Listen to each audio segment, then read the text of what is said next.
Deep in Sports Thought podcast. I'm Chase Caridi, and with the NFL season just around the corner, we've got a lot of football to talk about today. We're finishing up the season predictions with the NFC and AFC West, talking about the first game of the season, the Thursday opening kickoff, and we finish off with a weekly New York baseball checkup and, of course, the Wheel of Impressions. With that all being said, let's go on to the first topic. So starting off with the AFC West, in last place I have the Las Vegas Raiders. I have the Raiders at 3-14 this season, one of the worst records in football this season. We're going to talk about the other worst ones when we get to the other side of the West. But for the Raiders, 3-14, 2-4 against the division. We're not going to get to super specifics, but this is a tough schedule for an already very battered team. You'll lose your franchise quarterback in Derek Carr over the offseason. You did finally make Josh Jacobs stay. You finally got a contract under his name, so that's a big piece of the offense that will remain with the team. But just the rest of it isn't really moving me. Of course, we know Max Crosby is a great piece on their defense, on the defensive line. But the offensive line is nothing special. The receiving pieces, no Darren Waller, Hunter Renfrow, Devontae Adams, of course, but it's just hard for me to see the idea of Devontae Adams, while he is one of the best wide receivers in the game right now, being able to elevate Jimmy Garoppolo throughout the season. I think Devontae Adams himself will have a great season. I just don't know how he'll be able to elevate this offense really all on his own. Taking a look at the teams they do play, I mean, they've got a rough beginning. You got the Buffalo Bills, you got the Los Angeles Chargers. It's really hard to see them win a lot of these 50-50 games. I think later in the season when teams have maybe dealt with more injuries or have more people maybe resting out from the season or just accepted a tank, that's when the Raiders will have their most opportunity for winning games.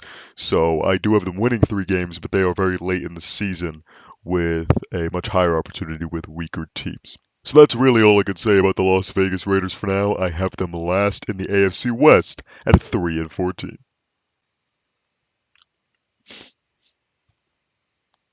So now for third place in the AFC West, I've got the Denver Broncos at a record of 6-11. In my mind, the Denver Broncos are going to be much better than the Las Vegas Raiders. Hell, I have them with double the amount of wins, but 6 wins still isn't great, as I just think that the process that this team has put themselves under isn't perfect. Of course, they lost Tim Patrick again to a season-ending injury that's devastating, and Courtland Sutton, Jerry Jeudy, nice receiving pieces, not something that incredibly moves me in a division with the Chiefs and the Chargers. And of course, the big time name, Mr. Broncos country himself, Russell Wilson. Russell Wilson had an absolutely pathetic season last year, something that not many people expected. People thought he would be able to elevate the Broncos. They would finally have this top quarterback since Peyton Manning won them a Super Bowl. And unfortunately, he wasn't that. And a lot of blame could be put into having a new system, having not the most competent of head coaches with Nathaniel Hackett. But as the rumor mill has gone on this past offseason and preseason and leading up to this exact moment, the reality of the situation is the Broncos didn't play very well when they were all together in the preseason. A big cop-out or excuse early in the season last year when they were losing those games that many people thought they would win was that, this was the first time that we saw this entire team together with Hackett and Russ and all of these pieces. It was something that was new. It was something that wasn't practiced in the preseason, and it was going to have some growing pains. And that is understandable for the beginning of the season. Of course, as the rest of the season went on, we realized how just poorly managed and coach that team was.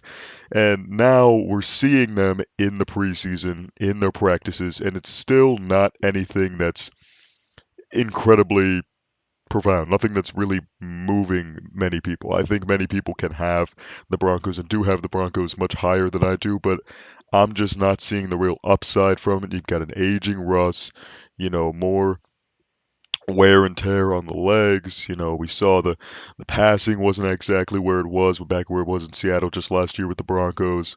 And Sean Payton, one of the best head coaches in the most recent history of the NFL. Of course, what he did with the Saints year in and year out. But again, with Nathaniel Hackett, yeah, I think there are going to be some clear growing pains. I think they will definitely have a strong team put together that is going to make many games interesting. I don't think they're going to get walked all over by a lot of teams, a lot of 50-50 spots, but unfortunately, clear-cut wins that I see, there's only 6 of them. So the Denver Broncos, I have them going 6-11, third in the AFC West. So in second place in the AFC West, I have the Los Angeles Chargers at a record of 11-6. Now, that could be seen as low for the Chargers, that could be seen as high. The point is that the Los Angeles Chargers are the, as I've claimed them to be in episodes past, the kings of inconsistency. Just the way they're coached with Brandon Staley, the way that just sometimes this offense or defense can have incredibly off games, it's going to happen throughout this incredibly long and grueling season that teams are just going to have those off games. But I feel like the Chargers are just the face of that throughout every season, no matter who's coaching, who's quarterbacking. It's this odd stigma around this team. I don't really know how to explain it, but it's not going to kill them entirely this season. I've got them going 11-6, a clear playoff record. I don't think that's revealing anything. I have them making the playoffs in second place of their division. They're just a lot of winnable games when I look at their roster.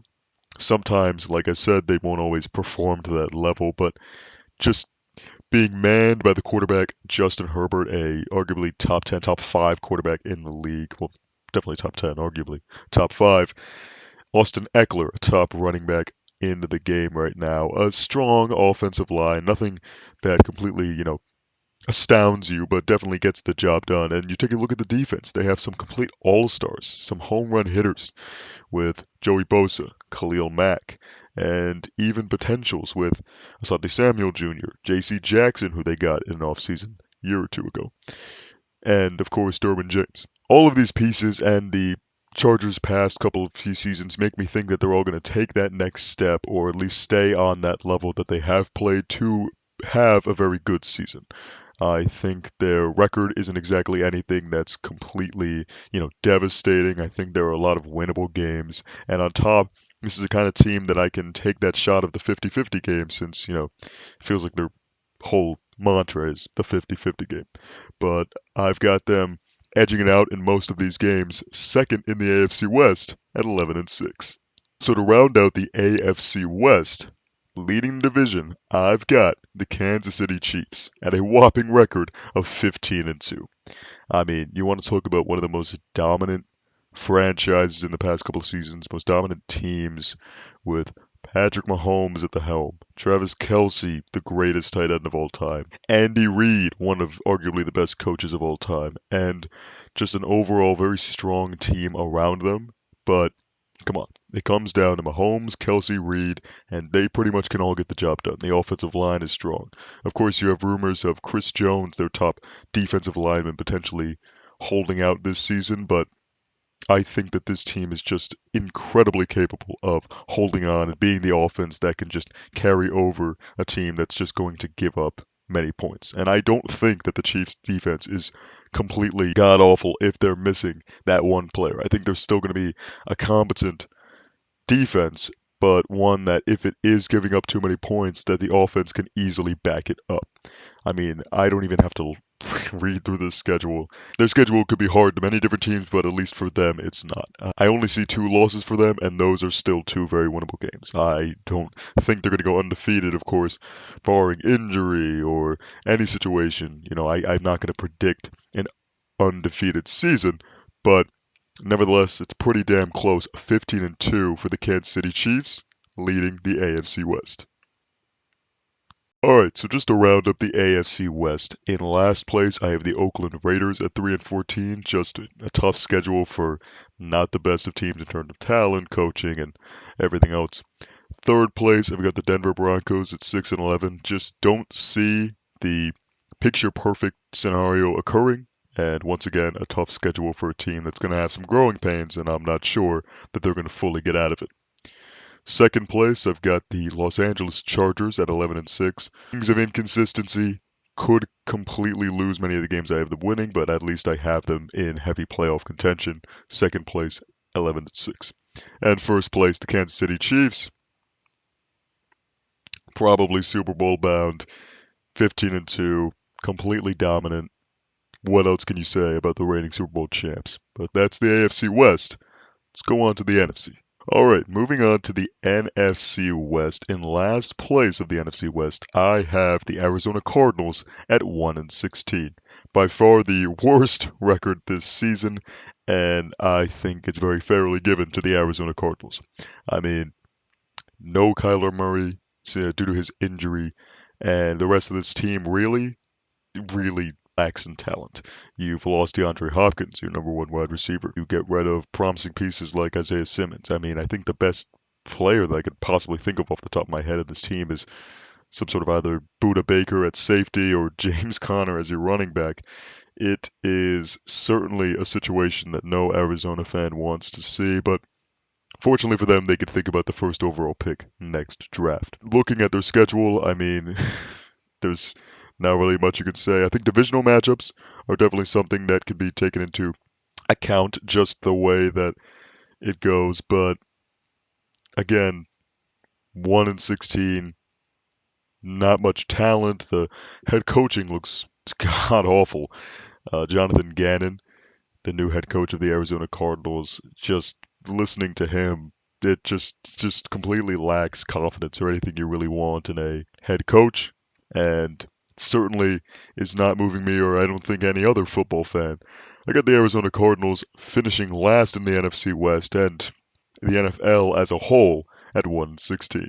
So in third place in the NFC West, I have the Los Angeles Rams going 2-15, just edging out the Arizona Cardinals for last place, and I guess unfortunately for them in terms of draft and whatnot, but both of these teams I have no confidence for. I think the Rams is a bit more of a hot take. I think Arizona is just the world-renowned last place team in the NFL, and I think the Los Angeles Rams probably still have some promise in people's minds. Of course, you still have McVay, who's been a complete genius at certain points in his coaching career. With Stafford coming off of this injury and the rest of the Los Angeles Rams only getting older, it's really hard to see anything but possible regression, or at least not really a boost in their abilities and stats and what have you. So I just don't see a world where they're even that much of a competitive team in the games that they play. I've got the 2-15, and you know, Cooper Kupp is going to be injured. We just found out that he won't play week 1. Who knows how much more that is going to be. And that's just really the cherry on top of what's going to be, I think, a pretty disastrous season for the Los Angeles Rams. There's not much more I can really say. I've got them going 2-15, third in the NFC West. So in second place in the NFC West, I have the Seattle Seahawks at a record of 9-8. Of course, just around 500. The Seattle Seahawks are a really interesting team. We saw last year they were much better than anyone had expected. I think a lot of people with seeing Geno Smith at the helm and not knowing if Pete Carroll will be able to help this team prosper without a top quarterback like Russell Wilson. A lot of people were sold out on the Seahawks before the season even started. They completely destroyed every expectation by being a playoff team last year. Geno Smith having a comeback player of the year season. No continued production of a DK Metcalf, Tyler Lockett, and the defense actually being a very key contributor to their wins. On top of that, you add Jackson Smith and Jigba, arguably the top wide receiver on the draft last year. You draft him pretty late in the first round, and that's only adding to this incredibly talented offense. Of course, offense isn't everything, and even though I just said that the defense was very good for them last season, it's harder when you're not really adding too much. It's hard to really see them continuing to have that same amount of success. But 9-8 is still a winning record. It is still very in the middle of potential playoff contention. No matter what wins can potentially flip their way, or by the end of the season, how these situations need to be. I think that Seattle will definitely be in the thick of it, not necessarily for their own division, but definitely for the playoffs. And as I've said before about the playoffs, as soon as you make it, it is much, much easier to get hot at that right time. But that's all I've got for the Seattle Seahawks, second in the NFC West at 9-8. And in first place in the NFC West, I've got the San Francisco 49ers at 13-4. Feels like a lot of people have really died down on the high hype that the San Francisco 49ers were getting early in the offseason. And just, I feel like the Purdy train has kind of died and made everyone think that the San Francisco 49ers aren't going to be that top NFC team that could potentially make it. And if I'm wrong, I'm wrong. But I really do believe that, and I just want to make people believe that once again. Brock Purdy, it doesn't have to be Patrick Mahomes. He doesn't have to be Josh Allen. He doesn't have to be one of these crazy talented, eh, physically talented quarterbacks to get the job done for the San Francisco 49ers. They have one of the best defenses in football with one of the best defensive players in football in Nick Bosa, who they just locked up, making him the highest paid defensive player in NFL history. Of course, Deebo Samuel is still there, and Christian McCaffrey, two great dual threat options on the offense that just would be a quarterback's dream. And Brandon Ayuk taking that jump, Elijah Mitchell being a great number two running back, and the offensive line being top tier in football. Everything is perfectly aligned for the San Francisco 49ers to be a top team in the NFL. It is just the Brock Purdy situation that makes people want to step a bit back. But if you take a look at San Francisco's confidence in him, he gets the job over Sam Darnold. He gets Trey Lance, a third overall pick for the Niners just a few years ago, which was only acquired in a deal that made them trade a couple first round picks. Gets him sent to Dallas. I mean, the Brock Purdy hype within the organization should be enough to make anyone believe that he's the real deal. And I use real deal very lightly. Real deal in terms of getting the job done. He's not going to be, like I said, one of these freak athlete quarterbacks that's able to go on the run and cross bodies 70 yards down the field. That's not what you should be expecting in Purdy. That's not what he's going to be. But he's going to get the job done, certainly. And the San Francisco situation being the most ideal for a quarterback of his nature, just having to ride through with the team, not make too many mistakes, and I think that's exactly what Brock Purdy's going to be. And maybe it's a big bet on the Niners, but personally I don't believe so. I have the San Francisco 49ers winning the NFC West at 13-4. So just to recap our NFC West standings here on the Deep in Sports Style podcast. In last place, I have the Arizona Cardinals, 1-16. Worst in the NFC West, worst in the NFL. Just incredibly lacking in talent, lacking in strong coaching. May change my mind, could be competitive, don't believe it. Last place in the NFC West. The Los Angeles Rams, 2-15, third in the NFC West. I just don't see the world where they can potentially grow as a team, as individual players, and even as the coaching goes. I think the Los Angeles Rams are due for a real reality check, going 2-15, third in the NFC West. The Seattle Seahawks, 9-8. Again, right in the thick of it of playoffs. Geno Smith going to continue to play the way he had played. The offense really only got more talented, and we'll just see how that defense plays. Lastly, the San Francisco 49ers at 13-4, winning the NFC West, and I think definitely making some noise in the playoffs behind Brock Purdy and that incredible Niners roster. But that's the NFC West, and we're going to go on to the next topic.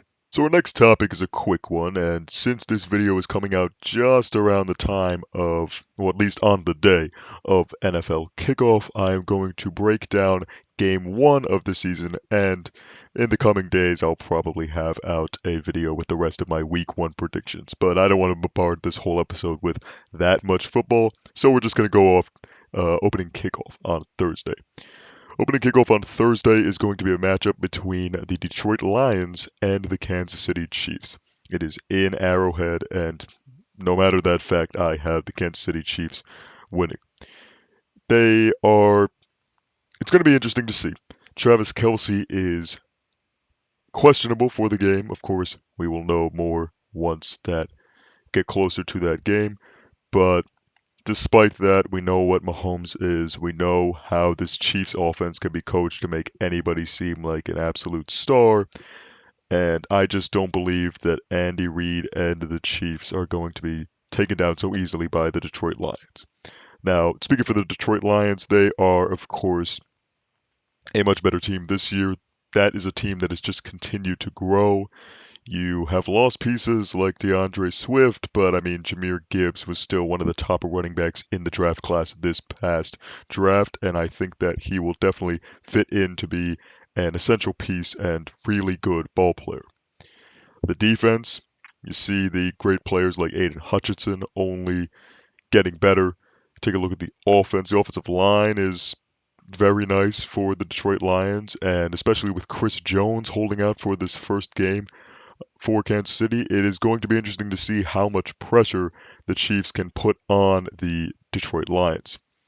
I think it could definitely be a close game. I know that Dan Campbell and Jared Goff, they're all very serviceable and can definitely get a job done, especially on a defense that might not be top tier, at least in this opening game.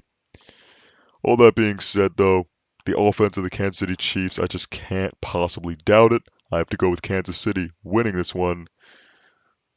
Well, let's put a score on this. Probably should have thought about this before I started talking.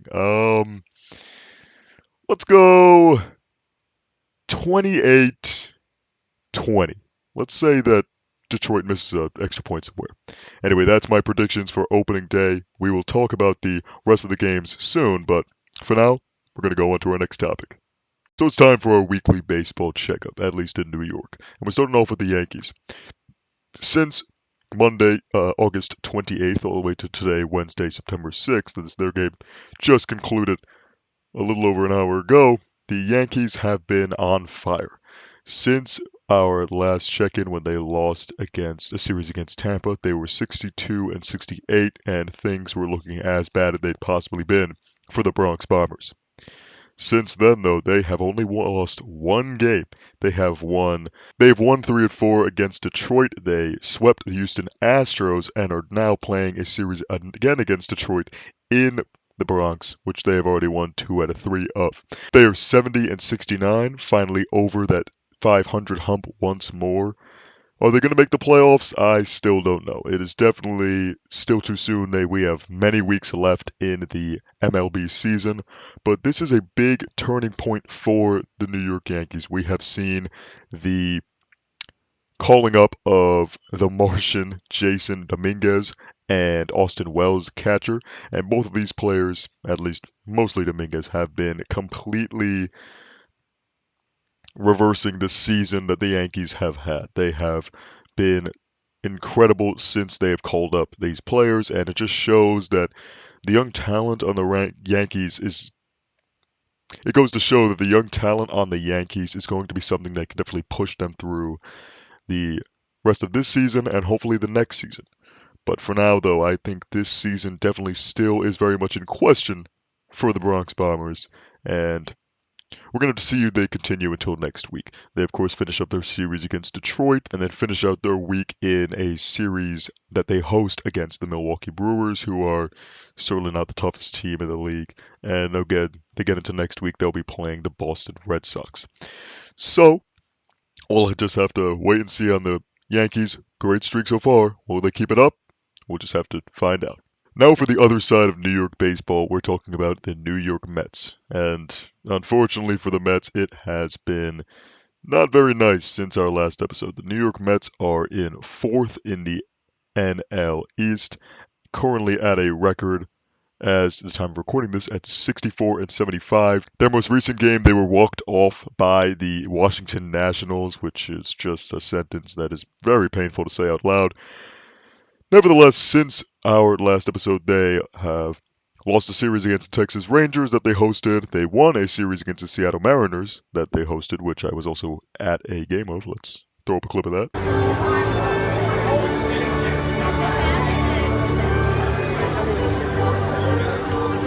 Wow, what a fun, interesting clip. Anyway, finishing out winning that series, and they just split a two-game series against the Washington Nationals that I just mentioned. This has been a very interesting last couple of games, full of ups and downs. If there's one thing to say, well, there's a few things to say, but I mean, the first thing that really comes out to me is DJ Stewart. I mean, this guy, former first-round pick, playing in Baltimore under Buck Showalter, who was the current manager of the Mets, finally reunites with his former manager in New York and has played lights out these past couple of weeks. Home run hitting, great defense. It is a spectacle to see this guy who was written off by Baltimore just completely flourish in this small amount of time taken, but still really great play from DJ Stewart. But besides that, a much more bigger storyline that is being told in Mets land is the rookies. Francisco Alvarez hadn't hit a home run since August 1st, hits one in their big win against the Nationals on Tuesday, September 5th. Along with that were some hits by Brett Beatty, Mark Vientos, and the most recently called up member of the Baby Mets, Ronnie Mauricio. Now, Mauricio has played incredible since he came up. After months of Mets fans begging Steve Coe and Billy Epler, just the entire organization to bring up this kid. They finally do, and he has played lights out. He's batting around 400 as of today, and just continues to rake. He has not been, this big time home run hitter like Dominguez has been for the Yankees, or big time pendulum shift for his team, but he has shown great contact skills as a hitter, some nice defense, which was really the big problem that we heard of. Either he was playing outfield or third base or second base in the minors. That was something that they were really afraid of in terms of him being such a natural shortstop that he was making so many errors at every other position. He's played a very fine, serviceable second base, but that's exactly what we wanted when we heard all of those rumors. He's doing everything we expected and more, and it's definitely something I want to see more of as a Mets fan. So the New York Mets, for the next couple of series, they go to Minnesota to play the Twins, they host the Arizona Diamondbacks, and then they got a series again hosting against the Cincinnati Reds. Now those aren't the easiest teams, that's very clear to me and probably every other Mets fan, but I still have hope and faith that this team will continue to ride off of these rookies playing well and the pitching not being the worst it's been this season. But again, we're just going to have to wait and see next week in our weekly New York baseball checkup. Now let's go on to the next topic. Sounds good. Okay, here we are again at the Wheel of Impressions. If this is your first time seeing one of my episodes, this is basically how it goes. I'm going to spin this wheel, and I'm going to get an impression, character, voice, what have you, and that is going to be the person I'm going against in a sports debate about really anything. Of course, as I say every time, anyone can comment if they have a debate topic, if they've got a character to try. Just let me know what you guys are thinking, because the old noggin's not gonna keep the juices flowing forever. But without further ado, let's go on and see what the impression is.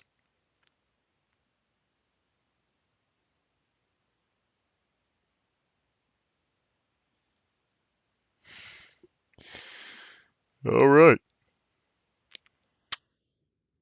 let's go do this. Okay, guys. So I am just about waiting for our guest today. We're gonna have a great debate. I can already tell because, well, let's just say it hit a little home for our guest.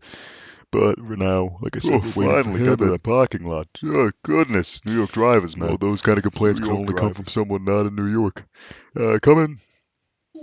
Sorry about that one. That's all me.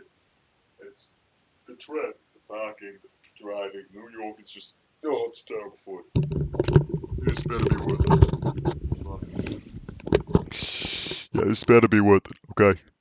Alright, well, glad you could make it despite all that trouble, I guess. But we're gonna go on to our topic now, and it's quite a doozy. So, whoa, pal, before we get any further, I think you gotta deal with what's behind you right there. We got a little bit of a problem.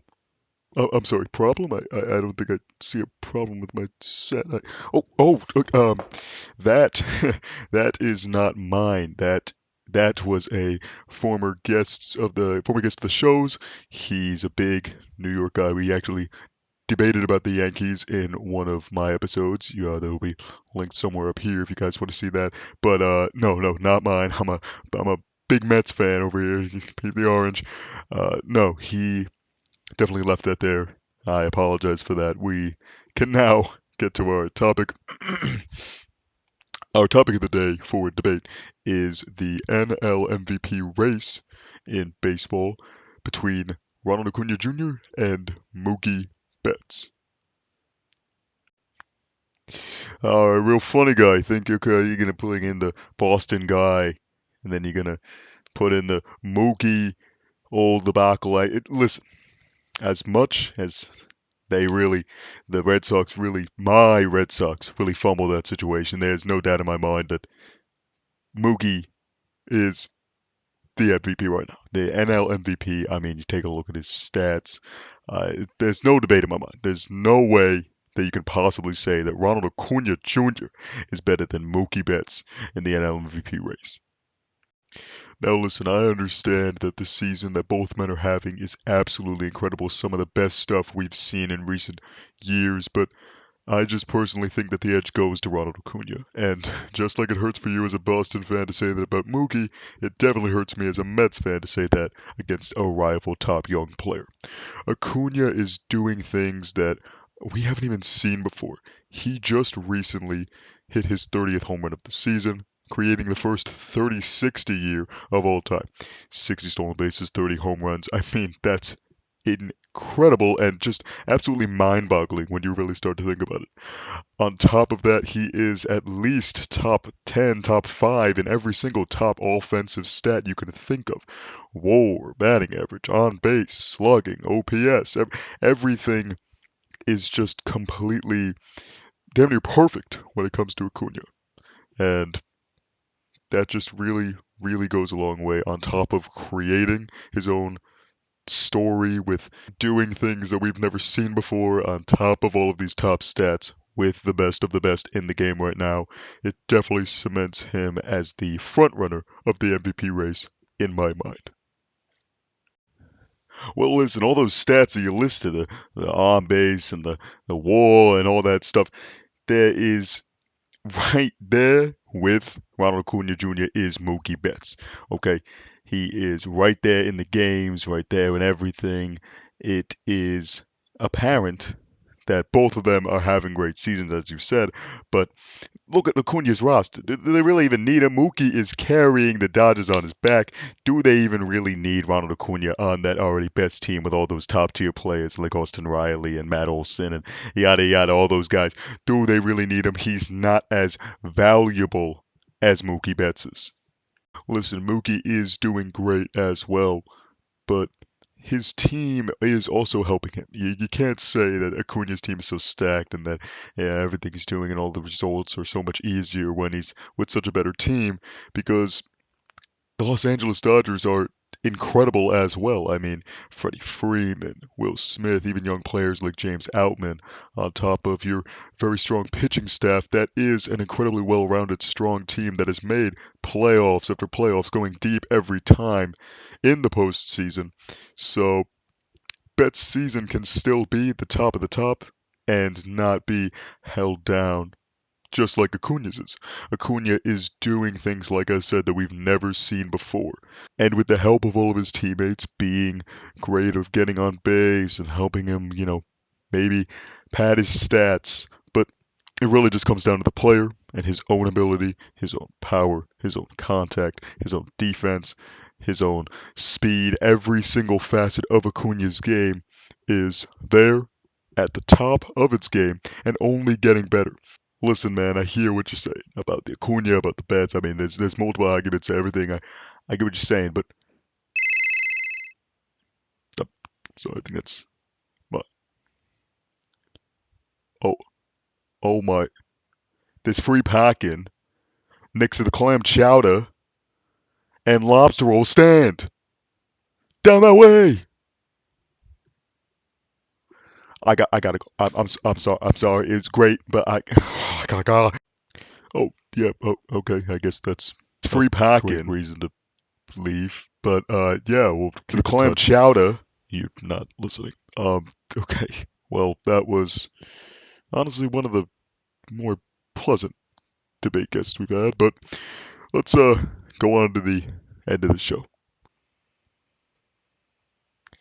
So that is going to do it for the Deep in Sports Style podcast this week. Make sure to like, subscribe, comment what you liked, what you disliked, the whole 9 yards.